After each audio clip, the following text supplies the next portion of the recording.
कितने नक्सली युद्ध विराम चाहते हैं, कितने युद्ध विराम। अब देखिए नक्सली कैसे बढ़ गए हैं, इसलिए हमको कहना पड़ रहा है कि कितने नक्सली युद्ध चाहते हैं, कितने युद्ध विराम।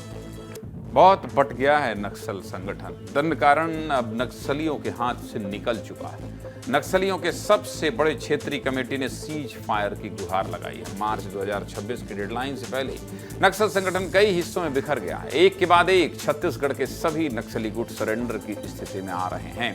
आज नक्सलियों का एक और पत्र सामने आया है, जिसे माड़ डिवीजन की सचिव सड़ीता ने लिखा है। इस लेटर में नक्सलियों के सबसे मजबूत कमेटी माड़ डिवीजन ने सीज फायर का समर्थन कर दिया है और नक्सल संगठन की बात काटकर पोलित ब्यूरो मेंबर सोनू के साथ जाने का फैसला किया। इस पत्र में माड़ डिवीजन के सचिव ने हिंसा छोड़ने की बात कही है और लिखा है कि हम जिम्मेदारी के साथ कह रहे हैं कि माड़ इलाके में कोई गैर कानूनी काम नहीं करेंगे और इसी महीने की 15 तारीख से पहले हथियार डाल देंगे। इतना ही नहीं, पत्र में नक्सलियों के एक बार फिर नक्सल संगठन के शीर्ष नेतृत्व पर आरोप लगाया गया है और कहा गया है कि समय के साथ केंद्रीय कमेटी ने जरूरी बदलाव नहीं किए, जिससे नक्सली पूरी तरह कमजोर हो गए हैं। इसके पहले गढ़चिरौली डिवीजन और उत्तर बस्तर डिवीजन ने भी इस नक्सल संगठन के बड़े नेताओं पर आरोप लगाया था और सीज फायर का समर्थन किया था। ऐसे में नक्सलियों की 3 बड़ी कमेटियों ने अब सीज फायर को लेकर सोनू का समर्थन कर दिया है। आपके मन में भी सवाल आ रहा होगा कि लगातार इतने लेटर जारी करने वाले नक्सली गुट कौन से हैं? इस तरह सीज फायर की गुहार लगाने वाली ये कमेटी और डिवीजन कौन है, जानना चाहते हैं? विस्तार से बताऊं, चलिए आपको बता देता हूं। क्या है भाई? दंड कारण स्पेशल जोनल कमेटी।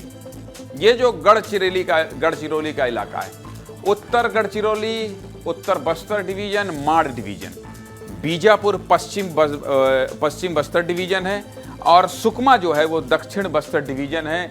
कोंडागांव और जगदलपुर पूर्वी बस्तर दरभा डिवीजन है। ये जो क्रॉस लगा है ये खत्म हो चुका है। ये देख रहे हैं आप क्रॉस, ये ऑपरेशन में जवानों ने मार गिराया। ये जो कमेटी मैं आपको बता रहा हूं, ये दरभा डिवीजन कमेटी जगदलपुर, और ये हरा का मतलब क्या है? ये बचे हैं, ये सरेंडर करना चाहते हैं। और इसका मतलब क्या है? ये दो जो डिवीजन है, पश्चिम बस्तर डिवीजन और दक्षिण बस्तर डिवीजन, ये नहीं चाहते हैं और ये क्रॉस वाले तो खत्म हो चुके हैं और ये सरेंडर करना चाहते हैं। सरेंडर करने वालों की संख्या जो है आपको मैप में भी ज्यादा दिखाई दे रही है। दक्षिण बस्तर डिवीजन, सुकमा और बीजापुर, इस डिवीजन के लोग अभी ऊहापोह की स्थिति में हैं। करना तो इनको पड़ेगा, नहीं मारे जाएंगे। हिडमा और देवा यहीं रह रहे हैं, इसी इलाके में रह रहे हैं, इनको भी करना पड़ेगा, नहीं मारे जाएंगे। लेकिन जो समर्थन में है सरेंडर के, ये हरा मैप जो आपको दिखाई दे रहा है, बहुत बड़ी संख्या में माड़ डिवीजन का हाथ से जाना नक्सल संगठन के लिए बहुत बड़ा झटका है, बहुत बड़ा झटका है। क्योंकि माड़ डिवीजन में ही नक्सलियों का सबसे बड़ा और महफूज ठिकाना अबू जमाड़ आता है, याद रखिए। इसके अलावा नक्सलियों की सबसे खतरनाक दंड कारण स्पेशल जोनल कमेटी का केंद्र यही माड़ डिवीजन ही है, जो DKSZC के सबसे बीच के हिस्से में आता है और यहीं से पूरे बस्तर समेत महाराष्ट्र के गढ़चिरौली तक नक्सली अपनी गतिविधियों को अंजाम देते हैं और गुरिल्ला वार की ट्रेनिंग लेते हैं। इस लेटर को लेकर क्या कह रहे हैं पूर्व DG RK सुनिए। कि अबूझ माड़ जो माड़ डिवीजन था वो बड़ा महत्वपूर्ण था माओवादियों के लिए, क्योंकि ना केवल वहाँ उनकी बड़ी मीटिंग्स होती थी, उनके टेक्निकल काम जो है हथियार अपडेट करने बनाने के और सीनियर कार्डर्स के रुकने के वहाँ स्थल थे। माड़ को वो सेंट्रल गुरिल्ला जोन बनाना चाहते थे। तो अगर वहाँ पर इस प्रकार की स्थिति है तो नेचुरल है कि काफ़ी कमज़ोर स्थिति में वो आ जाएंगे। तो गढ़चिरौली के आउट होने से माड़ के जो माओवादी हैं उनके अगर वो यही चाह रहे हैं और उत्तर बस्तर भी यही चाह रहा है, तो बहुत बड़ा महत्वपूर्ण हिस्सा जो है वो अलग हो रहा है। देखिए, हम बहुत पहले से बता रहे हैं आपको, बहुत पहले से बता रहे हैं कि नक्सलियों में 2 फाड़ हो गया है, लेकिन अब मैप के जरिए आपको बता दिए कि जो हथियार डालना चाहते हैं उनकी संख्या सबसे ज़्यादा है, सबसे ज़्यादा। संजय, मुझे लगता है कि कोई विकल्प भी नहीं है, कोई विकल्प भी नहीं है संजय। देखिए, ये मैप के जरिए समझाने से जरूरी था कि जब हम कहते हैं Uttar Bastar division, Gadchiroli division, Maad division, तो दर्शकों को ये समझ आना चाहिए कि आखिर ये छत्तीसगढ़ या बस्तर का कौन सा हिस्सा है जिसकी हम बात इस वक्त कर रहे हैं। ऐसे में ये मैप के जरिए हमने बता दिया कि नक्सलियों के ऐसे इलाके जो कांकेर, नारायणपुर और गढ़चिरौली में बसे थे, ये इलाके अब चाहते हैं, इस इलाके के नक्सली चाहते हैं कि हम हथियार डाल दें। अब ये समझिए, देश में फिलहाल 6 ऐसे जिले हैं जिसे केंद्र सरकार ने अति नक्सल प्रभावित घोषित किया है। इसमें से 3 जिले जो है वो यही है, कांकेर, नारायणपुर, गढ़चिरौली।